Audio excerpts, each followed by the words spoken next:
Hello everyone, this side Manish Goyal welcomes all of you to my YouTube channel, and today we are going to discuss the intercept form of a line. And in previous video which I have for which I have a live stream, I think so 10 or 12 days before, in which I told you about the basics of the straight line कि straight line में हमने पढ़ना क्या क्या है। तो हमने वहां पे स्लोप के बारे में डिस्कस किया था। स्लोप के उसकी हमने 3 फॉर्म्स पढ़ी थी, angle form, point form and slope intercept form. फिर हमने पढ़ा था कि अगर लाइंस पैरेलल होंगी तो स्लोप कैसे होंगे, इक्वल होंगे। अगर दो लाइंस परपेंडिकुलर है तो स्लोप के बारे में क्या होगा, m1 into m2 is equal to -1 होगा।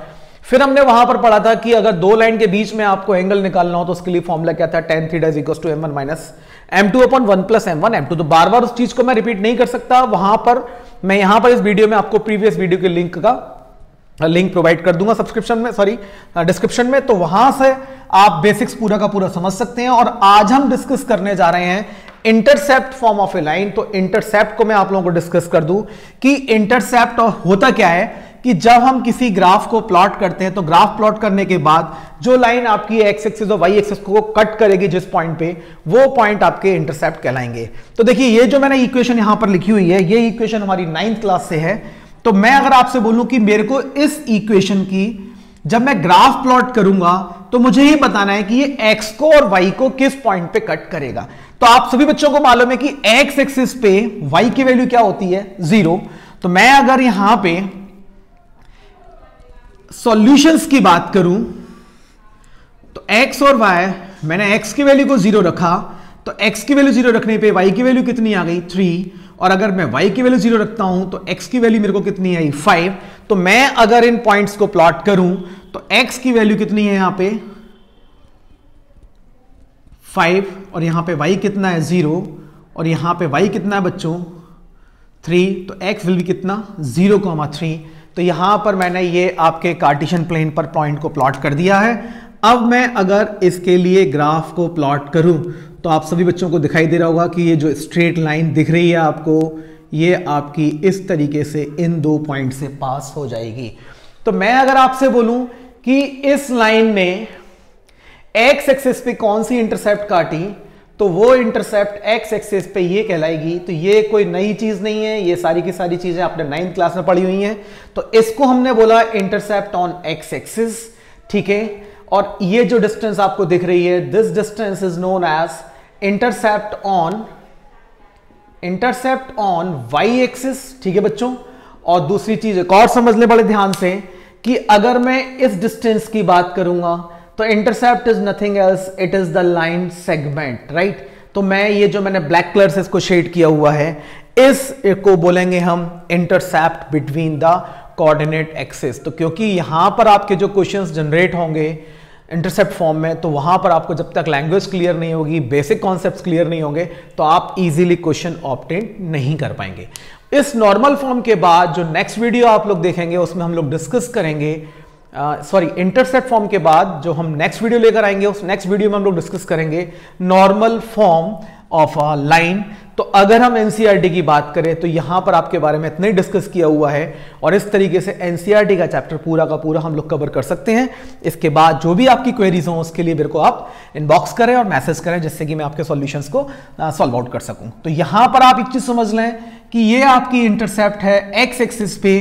तो हमने बोला intercept on x axis is 5, intercept on y axis is 3, और intercept between coordinate axis is कितना बच्चों।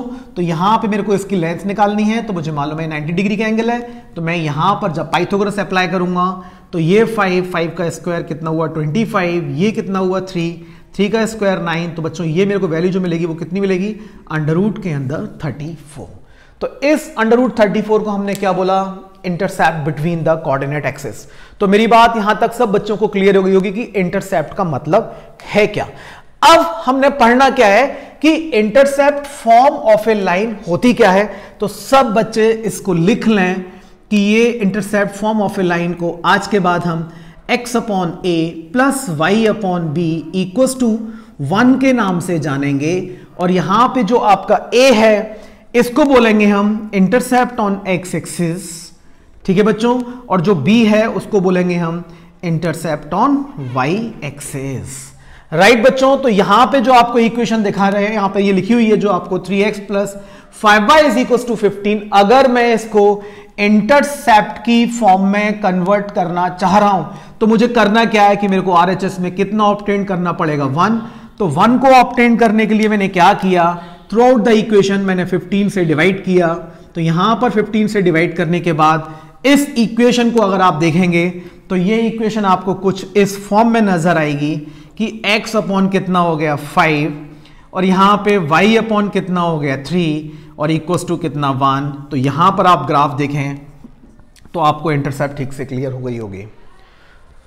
तो जो हमने यहां पे डिस्कस किया कि व्हाट इज द इंटरसेप्ट, मेरा मानना यह है कि आपको इतना समझ में आ गया होगा कि इंटरसेप्ट ऑफ ए लाइन को हम किस तरीके से ऑब्टेन कर सकते हैं।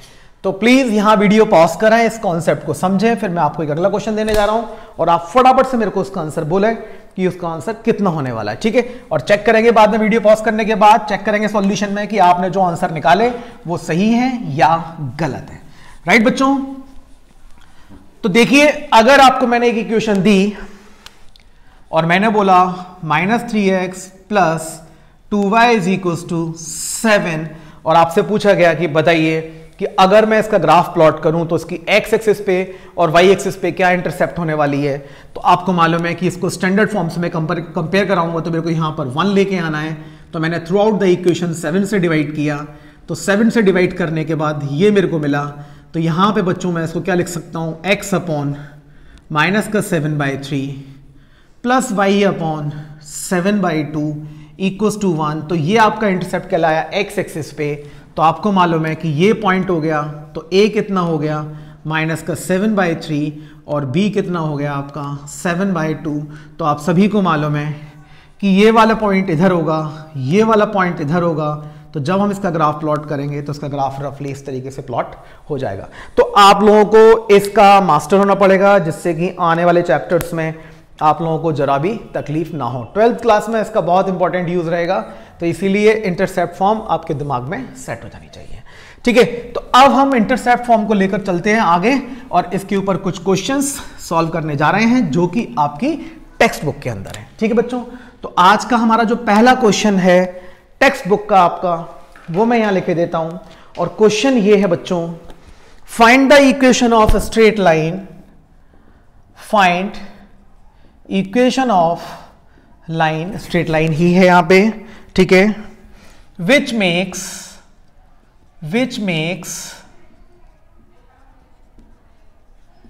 इक्वल इंटरसेप्ट्स, ठीक है। तो यहां पे तुरंत दिमाग में स्ट्राइक करना चाहिए, which make equal intercept on the axis and passes through। तो अगर आप लोगों को कॉन्सेप्ट क्लियर हो गया है तो यहां वीडियो पॉज करें और वीडियो पॉज करने के बाद क्वेश्चंस को खुद से अटेम्प्ट करें और अटेम्प्ट करके फिर आप वीडियो को कंटिन्यू करें और देखें कि आपने जो सॉल्यूशन निकाला वो सही है या गलत है। तो आप सारे बच्चों को मालूम है कि इंटरसेप्ट फॉर्म है क्या हमारे पास, x upon a plus y upon b equals to 1, ये हमारी इंटरसेप्ट फॉर्म है। और आपको क्वेश्चन के अकॉर्डिंग मालूम ही है कि क्वेश्चन में दिया क्या गया है, क्वेश्चन में दिया गया है कि विच मेक्स इक्वल इंटरसेप्ट। तो कहने का मतलब ये बच्चों कि a इज इक्वल्स टू क्या होने वाला है, यहाँ पे b होने वाला है। और जो लाइन है आपकी किस पॉइंट से पास हो रही है, 2,3 से पास हो रही है। तो ये इक्वेशन, ये पॉइंट इस इक्वेशन को सेटिस्फाइड करेंगे। तो मैंने यहां पे बच्चों x की जगह कितना लिखा 2 अपॉन a, y की जगह कितना लिखा 3 अपॉन b, और b को मैं a लिख सकता हूं या a को b लिख सकता हूं, चॉइस इज योर्स। तो दिस इज इक्वल्स टू 1। जब मैं इसको सॉल्व करूंगा तो ये कितना आने वाला है, a इज इक्वल्स टू 5। तो यहां से आपको इंटरसेप्ट मिल चुकी है। तो देयरफॉर जो आपकी इक्वेशन होने वाली है that is x upon 5 plus y upon 5 equals to 1। Therefore the equation of the line will be x plus 5 is equals to x plus y is equals to 5।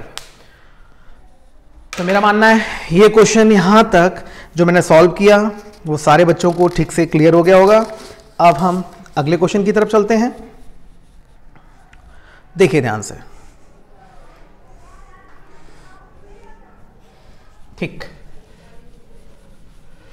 तो next question, और इस concept को समझने के बाद आप अपनी text book के या फिर आपके पास अगर रिफ्रेशर में आर.डी. शर्मा है तो उसकी एक्सरसाइज नंबर 6 आप इजीली सॉल्व कर सकते हैं, ठीक है। तो अगला क्वेश्चन मैं आपको समझाने जा रहा हूं, और क्वेश्चन क्या है वो समझिए। देखिए बच्चों, your next question is question number 2। देखिए, आपको बतानी है बच्चों इक्वेशन ऑफ लाइन, ठीक, थ्रू द पॉइंट्स, शॉर्ट में लिख रहा हूं, थ्रू द पॉइंट्स 2,3। तो लाइन किससे पास हो रही है? 2,3 से पास हो रही है। सो दैट, अब इस बात को ध्यान से समझेंगे, so that the segment, so that the segment of the line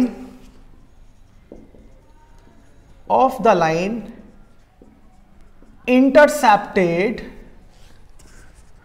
between the axis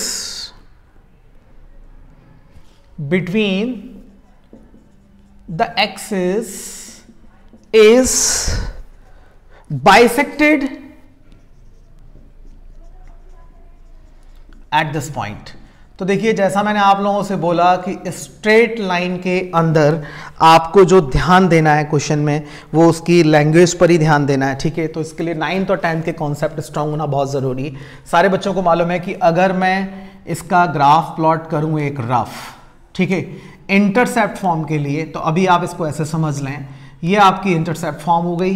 intercept form सभी को मालूम है कि इस पॉइंट के कोऑर्डिनेट a,0, इस पॉइंट के कोऑर्डिनेट 0,b, और इंटरसेप्ट फॉर्म आपकी x/a प्लस y/b=1 है।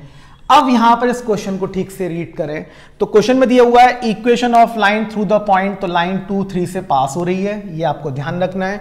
So that the segment of the line, तो इस लाइन का सेगमेंट, ठीक है ना, segment of the line intercepted between the axis is bisected at this point.